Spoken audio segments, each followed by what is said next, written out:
Hi guys, welcome to the channel. I just discovered a video on Blender that was actually really cool. I'm gonna put the link right in the description. It's someone that actually was showing how to kind of do temporal denoising in Blender, which is something that is not native.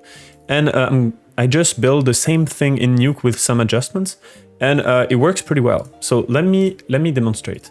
So here we have a plate of a fog render in Blender. Okay, so fog in 3D renders it's always noisy, mostly in Blender. And here you see if we play the plate, honestly it's fine, it's not that bad. But when I shuffle another light group, let me show you. So here's my plate. Okay. Then I have different light groups, as you can see. And so I shuffle this light group, for example. And I grade it with gamma down, so more contrast, and then gain up, just so we can see. Here you can see if I play the plate, it's really noisy. It's really almost not usable, okay? And so when we use the the plugin I just built, basically we can see this is without, this is with. So without and with. So it's amazing. It preserves the edges, it doesn't damage the plate, and it gets rid of most of the noise. There's still noise, but I mean, comparing to this, that's really cool. So let me show you how I did that. So I'm gonna put the link in the description to download this gizmo. So basically, what's going on here is that we have the input.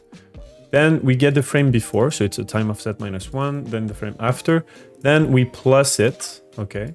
So we plus it, then we plus the frame after, and we get 3 times the gain we need. So we divide it by 3, so we get basically like the same plate, but we can see we get rid of those weird artifacts that pop, okay? And now you just want to be able to mask it from only the parts that have ghosting problems, because you don't want to alter the rest of the plates, okay? So here we basically get the difference from the input to the...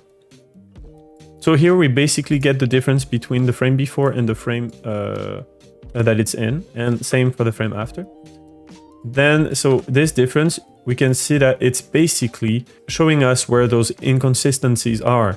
So with this, we can put down the saturation, we can shuffle it in the alpha, and then the expression here tells us that if the alpha is doing this for each pixel, if the alpha is lower than the threshold we set, I'm going to show you where, then it's going to put it to 1, and if not, it's going to put it to 0. And here you see with the threshold that every pixel that is lower than 0, so there's no ghosting effect, then it's putting it to white, and the rest is putting it to black. And if I put the threshold to 0, then everything is black because nothing is less than 0.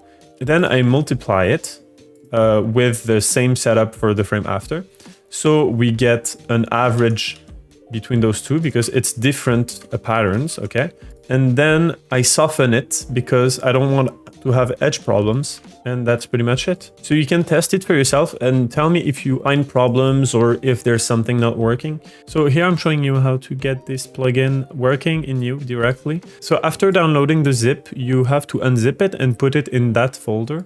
So you go in your user, then your name, and then .nuke, and then you put it right there, and you're gonna find you have everything here, and we're gonna open this with a notepad as well. And then when you go back in .nuke, you can see here the init py and the menu py, okay? And so if you open them as well, so here I have the original ones, and here I have mine. So you can get this in the menu.py I gave you, copy this and put it in the menu py at the end. You just like copy paste it. You have nothing else to change.